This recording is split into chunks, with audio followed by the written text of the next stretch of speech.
Chuck out at Sheraton Park Farms. Welcome back to the farm. So how many piglets should 3 adult experienced sows have? Hang around the end, we're going to give you a chance to take a guess at that. But first, we got 3 of our sows that are set to farrow in the next, starting potentially in the next couple days. So we are on Piglet Watch 2023. Hang out with us for a little bit. Let's show you how we set them up for success and get ready to have our first batch of piglets this year.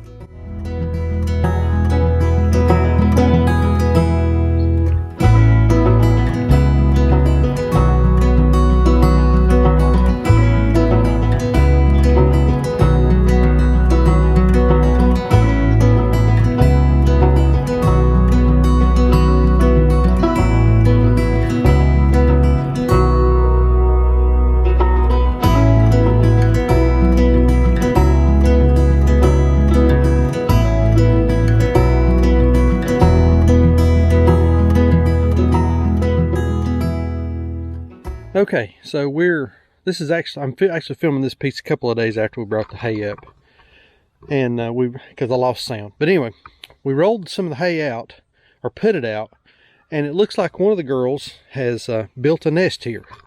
And so what we've got is, this is a group of, there's 4 brood sows in this group, 3 of which are pregnant, 1 of which had babies a couple months ago. But these 3 are, they were in with Jake. And so our farrowing window opened in the past day or so. And when I checked yesterday, we had 1 that was in milk a little bit. She had a little milk rising to the top of her teat, but she wasn't fully expressing milk. And they've pushed this around, rolled it around a little bit, and I expect them to make nests with this old roll of hay that we pulled out of what we call the horse barn. Just an old junky roll of hay, had been in there for a good long while.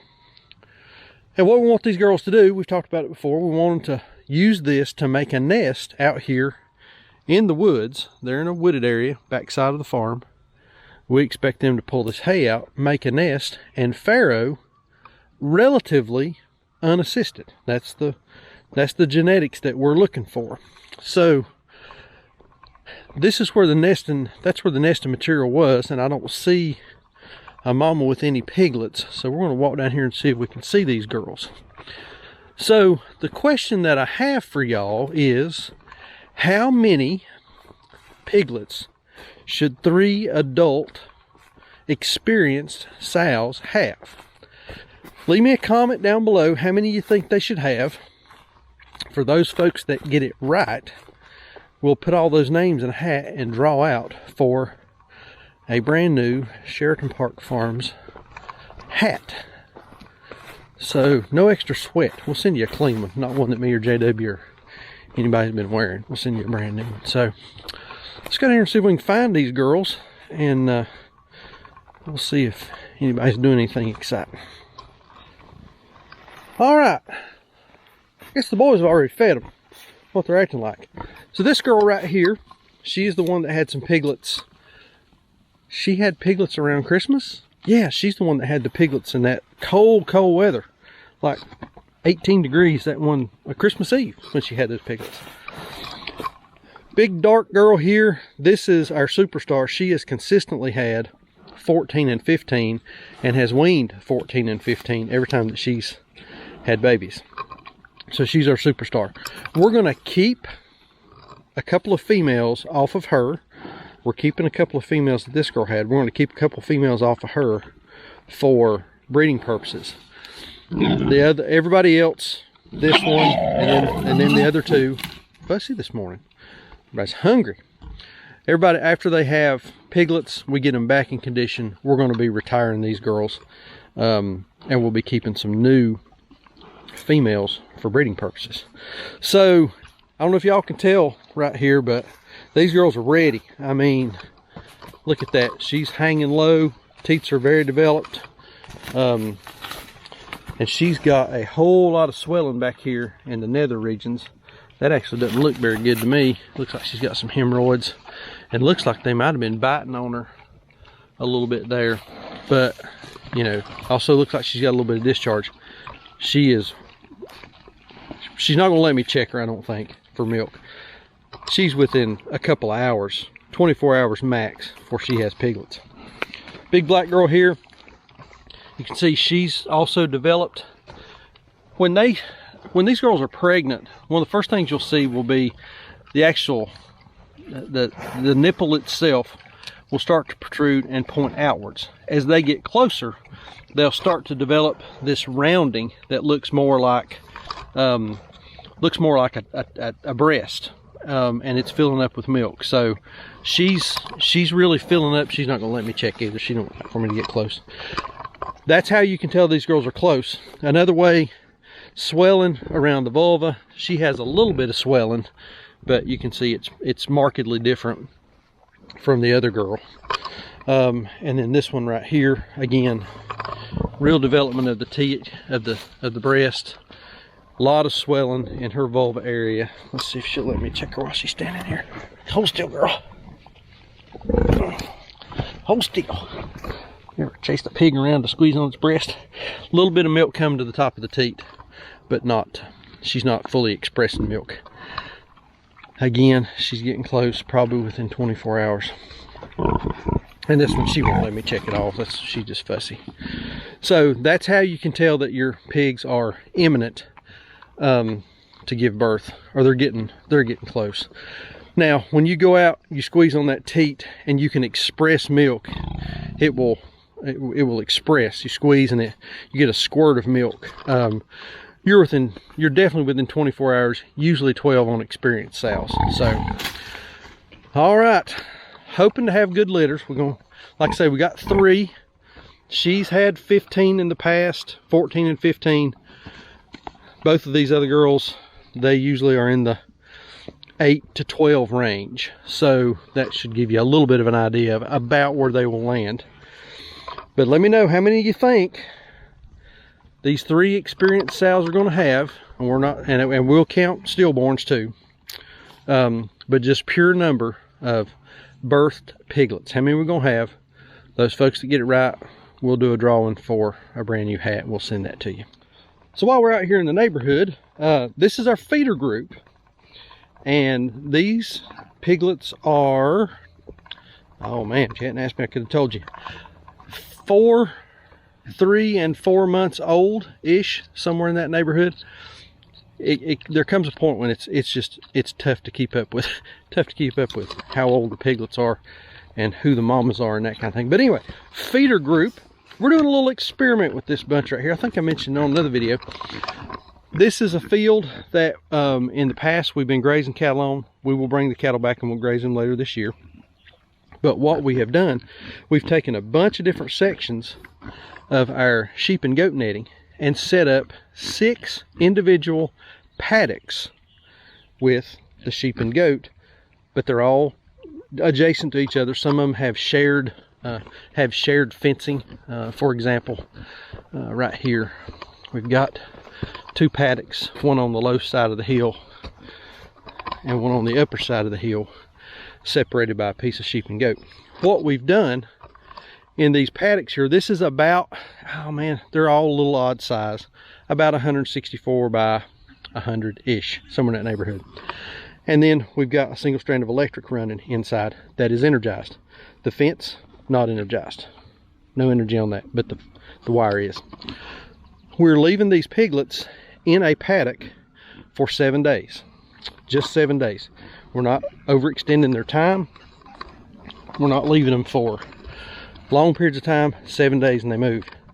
That'll give us about 35 to 42 days between from when they start to when they come back to the very first paddock. So this is where they are today.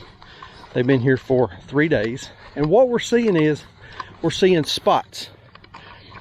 Big rock right here, but we're seeing spots where they're rooting up, tearing up, and getting rid of some vegetation. You see a little bit around that persimmon tree right there. And we also see quite a bit of disturbance around drinking stations. I don't know if you can see that from here, but quite a bit of disturbance around drinking stations. And they're eating a lot, they're intaking a whole lot of green material. People tell you pig won't eat grass, lie to you about something else. I've said that before. So this is where they are. Here's where they came from. Now we see a little bit more disturbance over here underneath the tree, underneath that old holly tree right there. A little bit around this persimmon, a little bit around that one. And then over there in the corner, I don't know if you can see from here, over there in the corner, that's where the barrel was. And so they're here now. They came from here. Let's walk on down. I don't fall and kill myself. This is an area they've not been here yet. I'm talking 24-inch grass. So we're getting good grass growth. But they've not been here. This is where they just came from. Prior to that, they were over here. Now we had quite a bit of disturbance here. This is maybe not a good example, but anyway, we had pigs here previously, and right down there along the fence was where we'd had a feeder. We had them in here for too long. They really tore it up, denuded it of any kind of vegetation, and it sort of stayed that way. But what I'm seeing is we're starting to see a little green coming back. Look at that. They were here about 14 days ago, but prior to that, they were up here. This is where we started. And yeah, we've got a couple of spots that are a little brownish, but look at this grass. I mean, it is coming back thick. Got these big clumps right here in the middle. I don't know how well it's going to show up on camera, but we've got some real emerald green areas where we had some manure down, and so that pig manure is helping us grow some more grass. And then the disturbance, again, them fluffing that up but not leaving them on it until they just wear the thing out is the key. We've done that. You know, we've left them on areas that look like the surface of the moon. This is an area where they were last fall, wore it out, but we're starting to get a little grass coming back. So I think the point I'm trying to make is on these pigs, you got to rotate them around too. You leave them in one spot for too long, they're just going to tear everything up, and then you're running a little bit of a risk of erosion, more parasite problems, decreasing pig health, that kind of thing. I'm out of breath. But the thing that I'm really interested in seeing when these pigs, let me see them sticking their head up over the hill right there. The thing I'm really interested in seeing on these pigs when we get them back from the processor, what's that pork chop going to look and taste like compared to pigs that we've had in an area that they were there too long? What's that pork chop going to look like? What's it going to taste like? Are we going to notice an appreciable difference in meat quality? To be seen. But kind of excited about this. We've got this set up. It's really easy to manage. All we do is just drop the netting, take a wire down, just take one wire down and drag their feed bowls, and they are more than happy to go across from one paddock into that next. So a little update on the feeders and what's happening with them, but glad to see springtime, getting some nice thick green grass growing back. Been a long winter. All right, there they are. We've got them set up. We got the roll of hay out, and now it's just up to them to do the work and to do what they do best, and that's have babies. So like I said, leave me a comment down below, and we'll, it'll be open for a few days. We'll come back after all of those sows have had their piglets. Don't know how long that's going to be. It may be 2 days, it may be 2 weeks. We'll have to wait. I don't think it's going to be 2 weeks. It's going to be close. It's going to be quick. It's going to be quick. But leave me a comment how many you think that they're going to have. We'll pick from those folks that got the number right, and like I say, we'll send you a nice, brand new, shiny, no sweat added Sheraton Park Farms hat. So, like we always say, please keep us in your prayers. May God bless you and your families, and we'll see you on the next video. Thanks.